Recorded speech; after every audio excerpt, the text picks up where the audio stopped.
Hello everyone. आज हम इस नदियों की सीरीज में आज हम बात करने वाले हैं यमुना नदी के ऊपर।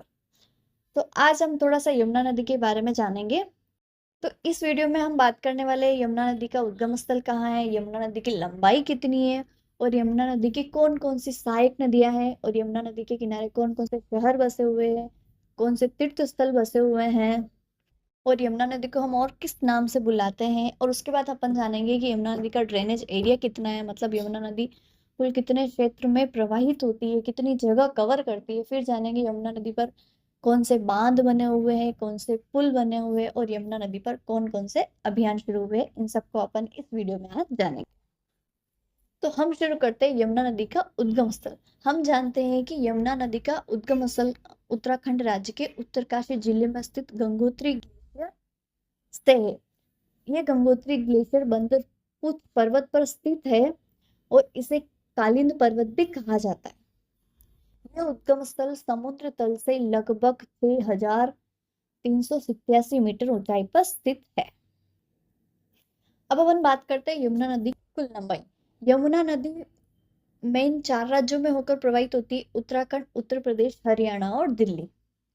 तो यमुना नदी की कुल लंबाई 1,376 किलोमीटर है, जो यमुनोत्री ग्लेशियर से लेकर प्रयागराज में गंगा से मिलने तक फैली हुई है।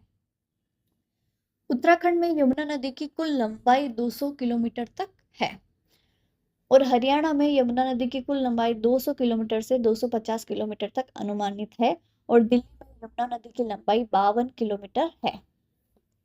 और यमुना नदी का प्रवाह उत्तर प्रदेश में सबसे अधिक है। यमुना नदी उत्तर प्रदेश में लगभग 900 से 950 किलोमीटर तक प्रवाहित होती है। तो दोस्तों, अब अपन बात करते हैं यमुना नदी की प्रमुख सहायक नदियों के बारे में। तो यमुना नदी की सहायक नदियों को अपन 2 भागों में डिवाइड करते हैं, राइट बैंक ट्रिब्यूटरीज और left bank tributaries. Right bank tributaries में चंबल नदी, सिंध नदी, बेतबा नदी और केन नदी प्रमुख है। और लेफ्ट बैंक ट्रिब्यूटरीज में हिंडन नदी, जिसे काली नदी के नाम से भी जाना जाता है, गिरी नदी, टोस नदी, ये सभी यमुना नदी की सबसे बड़ी सहायक नदियां हैं। टोस नदी हिमालय से निकलकर यमुना से जुड़ती है और इसे यमुना की सबसे बड़ी सहायक नदी भी कहा जाता है। चंबल, बेतबा और केन दाहिनी ओर से मिलकर यमुना को विशाल रूप देती है, जबकि दिल्ली के पास हिंडन नदी यमुना में मिलती है। अब अपन बात करते हैं यमुना नदी के ड्रेनेज एरिया। यमुना नदी का कुल जल निकासी क्षेत्र। यमुना नदी गंगा नदी की सबसे बड़ी और प्रमुख सहायक नदी है। यमुना नदी का जल निकासी क्षेत्र ड्रेनेज एरिया लगभग 3,66,223 वर्ग किलोमीटर है। यमुना नदी के जल ग्रहण क्षेत्र में आने वाले प्रमुख राज्य उत्तराखंड, उत्तर प्रदेश, हरियाणा, दिल्ली आदि है। और यमुना नदी की प्रमुख ट्रिब्यूटरीज में टोंस, हिंडन, चंबल, सिंध, बेतवा के और हनुमान गंगा, गिरी, सोनाली और कर्नल भी है। दोस्तों, अब अपन बात करते हैं यमुना नदी के किनारे कौन कौन से शहर बसे हुए हैं। तो यमुना नदी के किनारे बसने वाले सबसे बड़े शहरों में आगरा, दिल्ली, मथुरा, इटावा, वृंदावन, प्रयागराज, यमुनानगर, फिरोजाबाद आदि है। तो अब अपन बात करते हैं यमुना नदी के किनारे कौन कौन से तीर्थ स्थल स्थित है, या फिर कौन कौन से मंदिर है जो कि यमुना नदी के किनारे पर बसे हुए हैं। तो सबसे पहले बात करते हैं गीता मंदिर, सेकंड भूतेश्वर मंदिर, द्वारकाधीश मंदिर, श्री कृष्ण जन्मभूमि, यमुना देवी टेम्पल, यमुना घाट मथुरा, प्रयागराज, राम मंदिर। तो दोस्तों, अब अपन जानते हैं यमुना नदी पर कौन कौन से बांध बने हुए हैं। यमुना नदी पर जल संसाधन, सिंचाई, पेयजल और विद्युत उत्पादन के कई डैम और बैराज बने हुए हैं। इनमें से प्रमुख डैम और बैराज की अपन बात करने वाले हैं, जिसमें से सबसे पहले है हथिनीकुंड बैराज। हथिनीकुंड बैराज भारत के हरियाणा राज्य के यमुनानगर जिले में यमुना नदी पर स्थित एक कंक्रीट बैराज है, जिसे सिंचाई के लिए अक्टूबर सन 1996 और जून 1999 के काल में निर्मित किया गया है। इसे सन 1873 में निर्मित ताजेवाला बैराज पर अवसादन हो जाने के कारण इसे बनाया गया है, जो कि नदी मार्ग से लगभग 3 किलोमीटर आगे आता है। नेक्स्ट अपन बात करते हैं ताजेवाला बैराज। भारत के हरियाणा राज्य के यमुनानगर जिले में यमुना नदी पर स्थित एक अप्रायोगिक बैराज है। इसका निर्माण सन 1873 में पूरा हुआ था, लेकिन समय के साथ इसमें अवसादन हो गया, जिस कारण इसका यूज उस टाइम खत्म कर दिया और उसके 3 किलोमीटर दूर हथीपुर बैराज का निर्माण किया। नेक्स्ट, वजीराबाद बैराज या वजीराबाद पुल सन 1959 में निर्मित उत्तरी दिल्ली में यमुना नदी पर लगभग 1491 फीट लंबा बांध है। आईटीओ बैराज और ओखला बैराज दिल्ली में 2 डाउनस्ट्रीम बैराज है और इसका प्रबंधन क्रमशः हरियाणा और यूपी द्वारा किया जाता है, जबकि वजीराबाद बैराज दिल्ली सरकार के अधीन है। नेक्स्ट अपन बात करते हैं ओखला बैराज, जिसे ओखला वीर या ओखला पुल भी कहा जाता है। यह यमुना नदी पर बना एक 791 मीटर या लगभग 800 गज लंबा वीर है, जिसे सन 1874 में खोला गया था। यह आज ओखला पक्षी अभ्यारण्य का स्थान भी है। यह नई दिल्ली से 10 किलोमीटर दक्षिण में और ओखला में निजामुद्दीन पुल के नीचे की ओर स्थित है, जहां से आगरा नहर निकलती है। बैराज का शीर्ष कालिंदी कुंज मीठापुर रोड के दिल्ली नोएडा कैरिजर्व के रूप में भी कार्य करता है। निकटवर्ती बाद के युग का नया ओखला बैराज सन 554 मीटर लंबा है। नेक्स्ट अपन बात करते हैं गोकुल बैराज की। गोकुल बैराज सन 1976 से 79 के दौरान बना था। इसे सन 1976 में पूरा करने के बाद 1979 में चालू किया था, ताकि यमुना नदी से मथुरा शहर में पानी की आपूर्ति हो सके। यह बैराज मथुरा जिले के गोकुल के पास यमुना नदी पर स्थित है।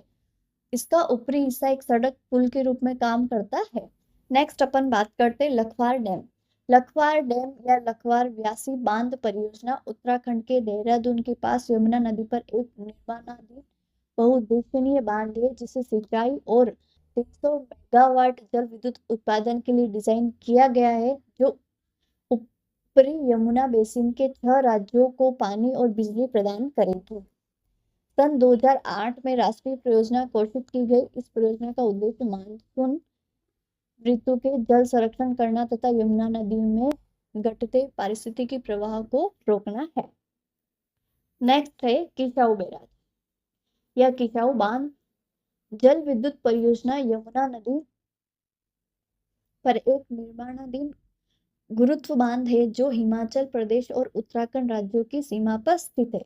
परियोजना स्थल डाक पत्थर से लगभग 39 किलोमीटर उत्तर में और इचरी बांध के ऊपर की ओर है। बांध का प्राथमिक उद्देश्य 660 मेगावाट बिजली उत्पादन और 97,076 हेक्टेयर फसलों की सिंचाई के लिए नीचे की ओर जलापूर्ति है। तो दोस्तों, अब अपन बात करते हैं यमुना नदी पर बने पुल के बारे में। यमुना नदी कई महत्वपूर्ण पुल बने हुए, जिसमें दिल्ली के लोहा पुल और सिग्नेचर ब्रिज, प्रयागराज के नया सेतु जिसे नैनी ब्रिज भी कहते हैं, साथ ही उत्तर प्रदेश और दिल्ली के अन्य सड़क व रेलवे पुल भी शामिल है। यमुना नदी पर मुख्य पुल बने हुए पुल में से लोहा पुल फेमस है, जो दिल्ली में यमुना नदी पर लगभग 150 साल पुराना पहला आधुनिक पुल है, जो सड़क और रेलवे दोनों यातायात के लिए इस्तेमाल किया जाता है। फिर सिग्नेचर ब्रिज, वजीराबाद को पूर्वी दिल्ली से जोड़ने वाला यह एक कैंटिलीवर स्पा केबल रुका हुआ पुल है, जो दिल्ली की सबसे ऊंची संरचनाओं में से एक है। नया यमुना सेतु, जिसे नैनी ब्रिज भी कहा जाता है, यह प्रयागराज को नैनी से जोड़ता है और भारत के लंबे केबल स्टैंड पुलों में से एक है। मऊ महिला घाट पुल, यह एक निर्माणाधीन पुल है, जिसकी लंबाई लगभग 1247 मीटर है और इसमें लगभग 42 पिलर है। यमुना नदी के अन्य महत्वपूर्ण पुल में तिलक ब्रिज, दिल्ली में ट्रेनों की संख्या बढ़ने के कारण इस पर एक नए रेलवे पुल का निर्माण चल रहा है। यमुना नदी के विभिन्न खंडों पर 22 किलोमीटर के क्षेत्र में लगभग 25 से भी अधिक पुल मौजूद है। तो दोस्तों, अब अपन बात करते हैं यमुना नदी के पॉल्यूशन पर। तो यमुना नदी का प्रदूषण आज भारत की सबसे बड़ी पर्यावरणीय समस्या में से एक है, जिसे दिल्ली की रेखा कहा जाता है। लेकिन तेजी से बढ़ते हुए शहरीकरण और औद्योगिकरण के कारण यह गंभीर रूप से प्रदूषित हो चुकी है। यमुना नदी प्रदूषण के मेन क्या कारण होते हैं? फर्स्ट है औद्योगिक अपशिष्ट, कारखानों से निकलने वाले जहरीले पानी बिना शोधन के नदी में ही छोड़ दिया जाता है। सेकंड है घरेलू गंदा पानी, दिल्ली, आगरा, मथुरा आदि शहरों से निकलने वाला और संशोधित सिविल बड़ी मात्रा में नदी को गंदा करता है। सेकंड है धार्मिक गतिविधियां, पूजा सामग्री, मूर्ति विसर्जन और स्नान से भी प्रदूषण बढ़ता है। फोर्थ नंबर पे है कृषि अपशिष्ट, कीटनाशक और रासायनिक खाद के बहाव से भी यमुना नदी का जल प्रदूषित होता है।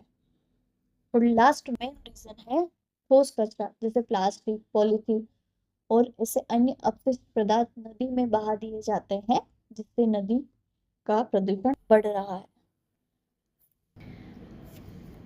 अब यमुना नदी के पॉल्यूशन के कारण पानी में ऑक्सीजन का स्तर घटता जा रहा है, डीओ कम हो रहा है और बीडीओ ज़्यादा होता जा रहा है। जंतु, मछलियाँ और अन्य जीव मारे जा रहे हैं। पानी पीने योग्य तो दूर, सिंचाई योग्य भी नहीं रहा है। लोगों में जनित बीमारियां जैसे टाइफाइड, हैजा, पैचिस आदि फैल रही है। अब अपन यमुना नदी से जुड़े कुछ फैक्ट के बारे में बात करते हैं। पहला, यमुना नदी की 1376 किलोमीटर की लंबाई है, लेकिन 22 किलोमीटर का हिस्सा जो कि दिल्ली से गुजरने वाला है, वह लगभग 70 से 80% तक पॉल्यूशन है। दिल्ली से यमुना में प्रतिदिन लगभग 3200 mld मतलब मिलियन लीटर प्रतिदिन गंदा पानी यमुना नदी में छोड़ा जाता है। केंद्रीय प्रदूषण नियंत्रण बोर्ड CPCB की रिपोर्ट के अनुसार दिल्ली से निकलने के बाद यमुना का पानी E क्लास का हो जाता है, यानी न तो पीने योग्य होता है और ना ही वो नहाने योग्य होता है। तो अब अपन थोड़ी सी चर्चा करते हैं कि यमुना नदी के पोल्यूशन को किस प्रकार रोका जाए, तो हमें क्या क्या करना चाहिए। पहला, सीवेज ट्रीटमेंट प्लांट का निर्माण करना चाहिए, जिससे उनका संचालन सही हो। उद्योगों से निकले हुए अपशिष्ट पदार्थों का शोधन करना चाहिए या उनको रोकना चाहिए। धार्मिक गतिविधियों में होने वाले अपर्यावरणीय तत्वों को रोकना चाहिए। हमें पर्यावरण हितैषी बनना चाहिए। प्लास्टिक और कचरा नदी में डालना नहीं चाहिए या उस पर प्रतिबंध लगाना चाहिए। और नमामि गंगा जैसी परियोजनाओं की तर्क पर यमुना एक्शन प्लान लागू किया गया है। तो अब अपन लास्ट में जानते हैं कि यमुना नदी पर कौन कौन से अभियान व योजनाएं बनी हुई है। तो सबसे पहले बनी हुई Yamuna action plan YAP Japan सरकार की सहायता से सन 1993 में शुरू किया गया है। 3 चरणों में चलाया गया है, जिसका प्रमुख उद्देश्य सीवेज ट्रीटमेंट प्लांट लगाना है, नालों का उपचार करना है और प्रदूषण को रोकना है।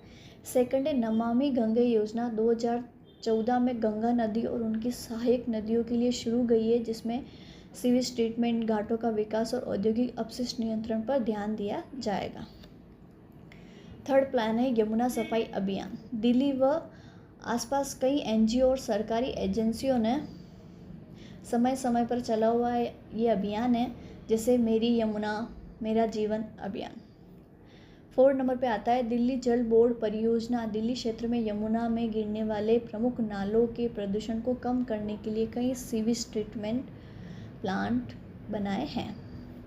5 नंबर पे आता है राष्ट्रीय हरित अधिकरण NGT के निर्देश में 2015 से लगातार NGT ने यमुना की सफाई के लिए कई आदेश सुनाए हैं।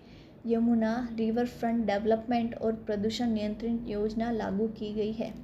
6 नंबर पे आता है यमुना रिवर फ्रंट विकास परियोजना नई दिल्ली और आगरा के यमुना के किनारे हरियाली बढ़ाने, तटबंध मजबूत करने और सौंदर्यीकरण के लिए योजनाएं बनाई गई है।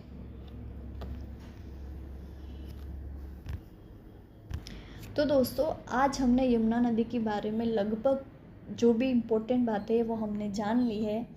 तो आज के लिए bye bye, tata, see you. हम नेक्स्ट मिलेंगे फिर किसी और नदी के बारे में बात करने के लिए।